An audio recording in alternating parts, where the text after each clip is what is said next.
بصیر جب معاہدہ ہو گیا تو حضرت ابو بصیر رضی اللہ تعالیٰ وہ بھی مکے سے نکل کے مدینہ منورہ آ گئے. ان کے پیچھے کفار کے جو نا لوگ بھی لشکر فوجی وغیرہ بھی آ گئے تھے. مدینے میں آ گئے, نبی کریم صلی اللہ علیہ وسلم کی بارگاہ میں آ گئے. جیسا ہی ابو بصیر رضی اللہ تعالیٰ پہنچے, وہ مکے کے جو تھے پولیس والے جو سپاہی تھے وہ بھی پہنچے. بولے یا رسول اللہ بڑی مشکل سے آیا ہوں. بولے اے ابو بصیر میرا وعدہ ہے ان سے, معاہدہ ہو چکا ہے, میں اپنے معاہدے کو توڑ نہیں سکتا, واپس چلے جاؤ. مدینہ منورہ میں نہیں رہ سکتا میں تمہیں, یہاں پر نہیں رہ سکتا کیونکہ میرا ان کے ساتھ وعدہ ہے, واپس چلے جاؤ. تو ابو بصیر رضی اللہ تعالیٰ دیکھو وہاں سے مکے سے مدینہ بھاگ کے آئے. ہم مکے سے مدینہ گئے ہوں گے نا عمرے وغیرہ کے لیے, دیکھو کیسا ہے. تو مکے سے مدینہ دوڑتے ہوئے آنا کیسا ہوگا. اور پیچھے جو ہے نا غنڈے ہیں, پیچھے پولیس والے ہیں. پولیس والے کیا ہیں, غنڈے کہیں گے ان کو, کہ غنڈے پیچھے آ رہے ہیں. اور مدینے میں پہنچنے کے بعد نبی کریم صلی اللہ علیہ وسلم کہہ رہے ہیں اے ابو بصیر واپس چلے جاؤ کیونکہ میرا ان کے ساتھ وعدہ ہے. تو نبی کریم صلی اللہ علیہ وسلم یا رسول اللہ اگر آپ کا وعدہ ہے تو میں ان کے ساتھ جا رہا ہوں. تو انہوں نے کہا تو ان کے لیے بھاگ کے آیا تھا. بولے ہاں میں ان کے لیے آیا تھا, اب ذرا باہر نکلیں گے میں تمہیں بتا دوں میں کن کے لیے آیا تھا. تو جب مدینہ منورہ کے جب باہر نکلے, بڑے بہادر, جب بھاگ کے آیا تھا کیسے بہادر تھے. انہوں نے بات کرتے ہوئے ایک کی تلوار نکالی اور جتنے تھے نا وہ لوگوں کو قتل کر دیا. اس میں سے ایک بھاگتے ہوئے نکل گیا اور مدینہ منورہ جا کے نبی کریم صلی اللہ علیہ وسلم کی بارگاہ میں شکایت کی. کہتا ہے کہ وہ تو بھاگے. نبی کریم صلی اللہ علیہ وسلم نے کہا کہاں بھاگے. بولے مدینہ منورہ کے باہر اس جگہ پر بھاگے.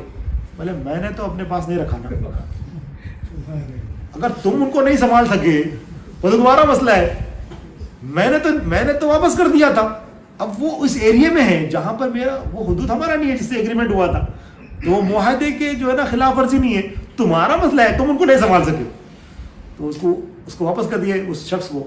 اب حضرت ابو بصیر رضی اللہ تعالیٰ جب وہاں سے نکل رہے تھے مدینہ منورہ سے, نبی کریم صلی اللہ علیہ وسلم نے کہا کہ تم جاؤ, ہم تمہیں بلائیں گے تو اب آ جانا. کیا بتایا آپ نے, جب نکل رہے تھے تو ایک جملہ فرمایا کہ تم جاؤ ابھی, جب ہم تمہیں بلائیں گے تو آ جانا. اب ابو بصیر رضی اللہ تعالیٰ مدینے کے باہر نکلے, ان لوگوں کو قتل کر دیے اور وہاں پر ایک جگہ پر جو مکے اور مدینے کے درمیان ہے وہاں پر ٹھہر گئے. اب ایسی ایک صحابی مکے سے بھاگتے ہوئے آتے اور حضرت ابو بصیر رحمۃ رضی اللہ تعالیٰ کے پاس ٹھہر جاتے. اب یہاں پر ٹھہرے ہوتے تو کتنے جمع ہو گئے, 300 صحابہ جمع ہو گئے. نہ وہ مکے میں ہے نہ مدینے میں, کس کے قیادت میں, حضرت ابو بصیر رضی اللہ تعالیٰ کی قیادت میں 300 صحابہ. اب حضرت ابو بصیر رضی اللہ تعالیٰ پتھر پہ جا کے ٹھہرتے, اب بیٹھ جاتے, دن بھر بیٹھتے. کہتے مجھے نبی نے حکم دیا تھا کہ جب میں بلاؤں تو آ جانا, جب میں بلاؤں تو آ جانا. تو وہاں ٹھہرتے. بولے یہاں کیا ٹھہرے, نبی نے کہا تھا بلاؤں گا تو میں ان کے بلانے کا انتظار کر رہا ہوں. مدینہ صاحب میں جانے رہے, کہا کہ نہیں آنا, جب میں بلاؤں تو آ جانا. دیکھا آپ نے کیا صبر ہے, جب بلاؤں تو آ جانا, خالی بلانے کا انتظار ہے. حالانکہ جانے کے لیے اب 300 صحابہ کی جو نا لشکر تیار ہو گیا, وہی 300 صحابہ کا لشکر, جانے کے لیے کتنا ٹائم لگے گا, مگر نہیں, مگر انتظار ہے. وہ پتھر پہ بیٹھتے روز انتظار کرتے کیونکہ مجھے بلانے کے لیے تو نہیں آ رہے. اب یہ لوگ کیا کرتے ہیں, جو بھی قافلے ان کے گزرتے نا, کفار مشرکین جو ستا رہے تھے نا, وہ قافلوں کو پکڑ لیتے, وہ قافلوں کو پکڑ لیتے. میں نے بولی یار ان لوگوں کو مدینے میں جانے سے روک کے ہمارے اوپر ظلم ہو رہا ہے. وہ پورا ایک وفد گیا نبی کریم صلی اللہ علیہ وسلم کی بارگاہ میں, آ کے بولے کہ وہ جو ایگریمنٹ میں ہم نے کہا تھا نا کہ ان کو نہیں لینا, ہم خود کہتے ہیں ان کو لے لو اندر, ان کو اندر لے لو. وہاں بیٹھ کے ہمارے کو جانے نہیں دے رہے, لوگ کے رستے سے گزرنے نہیں دے رہے. دیکھو کیسی صبر کرے تو کیسی نصرت آئی. دشمن کہہ رہا ہے ان کو اندر لے لو. پھر نبی کریم صلی اللہ علیہ وسلم نے مسکرا کے پھر خط بھیجا ابو بصیر رضی اللہ تعالیٰ کی طرف. اب بلاوا آ رہا ہے. اس ٹائم پہ حضرت ابو بصیر رضی اللہ تعالیٰ مرض کے جو ہے نا بستر پہ تھے, اب انتقال کے قریب میں. لوگوں نے کہا ابو بصیر اب آپ کا انتقال ہو جائے گا. کہتے نہیں ہوگا میرا انتقال, جب تک بلاوا نہیں آئے گا میرا انتقال نہیں ہوگا, کیونکہ نبی نے کہا تھا کہ میں بلاؤں گا تب آ جانا. کیا یقین ہے نبی کے بارے میں, میں مروں گا نہیں اس وقت تک کہ جب تک کہ نبی کا بلاوا نہیں آئے گا. حالانکہ مرض کے بستر پہ. تو جب پیغام آیا نبی کریم صلی اللہ علیہ وسلم کا کہ نبی کریم صلی اللہ علیہ وسلم نے اجازت دے دی ابو بصیر مدینے میں تشریف آ جاؤ, مدینے میں آ جاؤ, تو جب پیغام پتا چلا اسی ٹائم پہ آپ کی روح نکلی, لا الہ الا اللہ محمد رسول اللہ. تو وہیں پر جہاں پر آپ انتظار کرتے تھے تو وہیں پر جو ہے نا آپ کا جنازہ رکھا گیا اور وہیں پر آپ کی تدفین ہوئی. تو بات کیا ہے؟ صبر اتنا امپورٹنٹ ہے.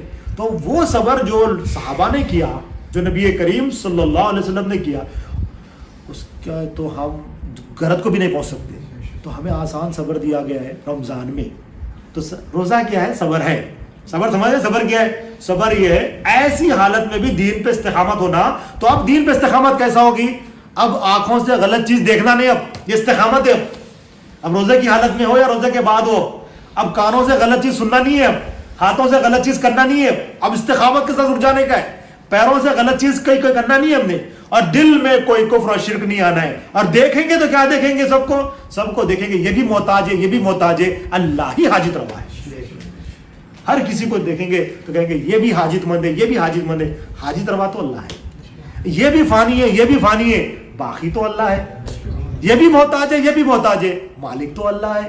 یہ بھی مرغوب ہے, یہ بھی مرغوب ہے, رب تو اللہ ہے. یہ بھی مرزوق ہے, یہ بھی مرزوق ہے, رازق تو اللہ ہے. یہ دیکھیں گے. اب یہ دیکھنا کیا ہے؟ روح کا روزہ ہے. اور یہ جان لینا اور یقین رکھنا اور دل کو سمجھاتے رہنا, یہ قلب کا روزہ ہے. اور جسم سے گناہوں سے رک جانا, یہ جسم کا روزہ ہے. یہ روزے کے ساتھ جو ہے نا ہم نے جو ہے نا چیزیں گزارنی ہے.